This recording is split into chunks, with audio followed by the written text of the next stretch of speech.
Howdy folks and welcome back to the channel, welcome back to another advanced tutorial episode for War in the East 2. Originally I wanted to divide this tutorial into two, one dedicated to the strategy for the Luftwaffe and one specific for the strategy to use with the VVS. But then I realized that the overall strategy is basically the same. So I decided to condensate these two episodes into one. Now, briefly, whether you are playing on the Axis or whether you are focusing on the why is not on this? Oh, I know why. Or whether you are focusing on playing on with the Soviets. The overall strategy for managing the air war is basically the same for both sides. You need to grind down the enemy air force. And how do you do it? Well, you need to actively commit your fighter squadrons into battle. You need to force the enemy planes to take off and engage into combat. Now this is, let's say, slightly easier to be done with the Axis because you have a superior quality and higher experience. Your crews are much more veteran compared to the ones of the VVS. And so if you, for instance, if you're playing as the Axis, the overall strategy that, in my opinion, works the best is to send all of the bombers wings, maybe not all, but you can keep some Stuka wings on the map, but take away from the map all of the bomber wings because they are just gonna suck up your freight for nothing, and you need your freight for the ground units. The only exception, and we will see it later in a later tutorial, the one dedicated to siege operations. You may just bring the bomber wings on the map when you are about to storm heavily fortified cities like Odessa, Sevastopol, and Oranienbaum. But the goal is very simple. You want to commit your fighters to literally grind down the VVS to not only destroy planes, but most importantly, reduce the enemy pilots pool. And the same is basically true for the VVS. The task will take quite some time and quite some effort because at the very beginning the VVS will be in a very pretty bad situation. What I like to do for the very first 2 or 3 or even 4 turns is to send everything, literally everything, in the Soviet reserve box, and then manually bring back to the map first of all the fighter squadrons, and then one by one, slowly from 1942 onward, also the ground air support, the Illusion 2 wings, and then also the level bombers and tactical bomber wings. But yeah, so basically that's it about the global strategy. It's of course it's a war of attrition, which starts kind of easy for the Axis, and then it gets harder and harder. It starts in a pretty dark situation for the VVS, and it gets, I wouldn't say easier, but slightly easier as long as the campaign progresses. There is, however, one important thing that I have to mention here, and this deals with the very first turn of the 1941-1945 Grand Campaign from the Axis point of view. And this is because on turn 1 there are so many special rules, and one of these rules, these are nicely written in the manual, so you can go and read them. But one of the important rules that I have to mention in this tutorial is that on the very first day of the very first turn, the Luftwaffe has like a maximum efficiency in attacking enemy airfields.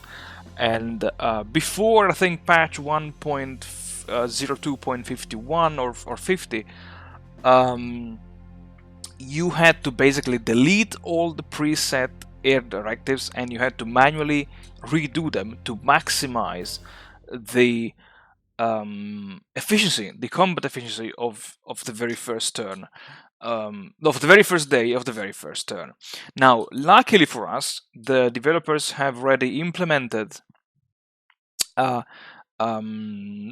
they have implemented on already in the campaign these kind of updated air directives, and trust me, they work really well. They really work well, but there are a few things that, in my opinion, should be changed and um, must be changed. First of all, I like to reassign the Romanian Combat Air Command to the Romanian Air Command, and the Hungarian Field Brigade to the Hungarian Air Command. Then I would focus on. I'm just in the editor mode, so don't worry. Luftwaffe 4. Oh, sorry, no. There is this. Yeah. So I would go through every air directives, especially the ones of Luftwaffe 4, and I would target all of the airfields in this southern region, because on day one, if you don't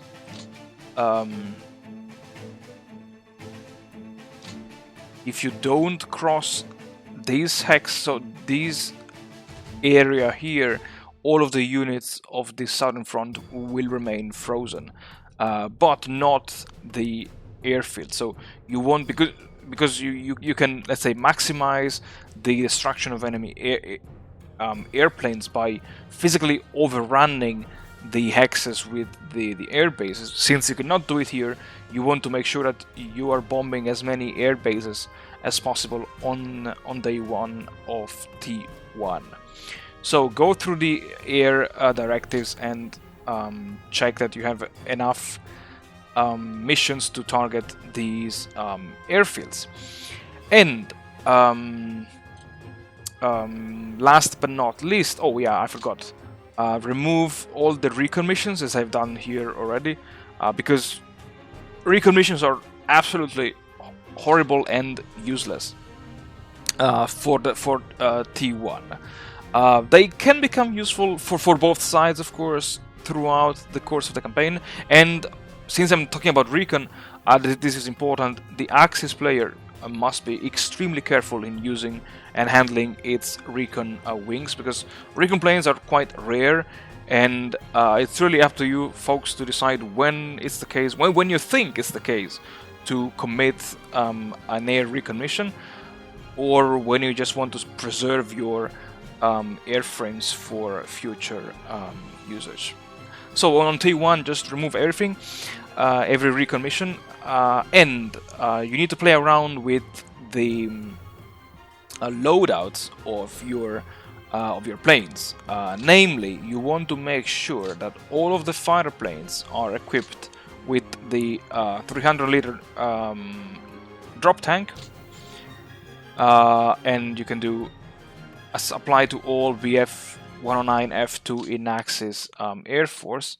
Then you have to double check, because somewhere you also have BF 109 F4s. Oh, you still have the E7, so also apply the E7 in the Air Force. Otherwise, you can just go here.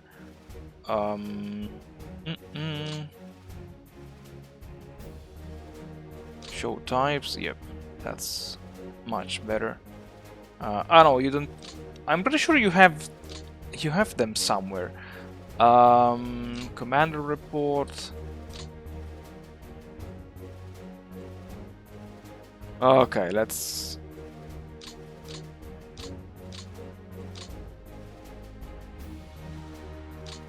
just keep the fighters and the fighter bombers. Actually, no, only the fighters. Oh yeah, you have them here. The third group of the 77th Jagdgeschwader. There we are. They are already equipped with Bf-109F4, so always equip them, equip all of the planes in the Axis Air Force, because you want to maximize the range of your fighter planes. And when you're attacking airfields, always attack them, always use not these loadout, but the 28th 50 kilogram bombs. And for the Junker Ju-88, for the Heinkels, nope, as always. Then these should be level bombers. Yeah, for the Heinkels. Yeah, the Heinkels, you want to have the 32 50 kilogram bombs, while I think you still have the Dorniers somewhere around.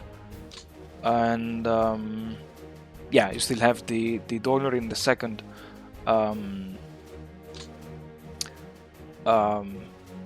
second Kampfgeschwader, and you want to have the 20 50 kilogram bombs. And with this, basically you are good to go. Always remember to change the loadout in the future missions, and yeah, I mean, there's nothing else that needs to be done. This is, let's say, how I would handle, say, in a global way, the air war for both the Axis and the Soviet side. And well, folks, thank you very much for watching. Thank you very much for supporting the channel. I wish you all the best, and stay tuned until the next tutorial, in which we will talk about how to best use your motorized unit, especially when playing as the Axis. Until then, as always, thank you very much for supporting the channel, and stay tuned until the next tutorial.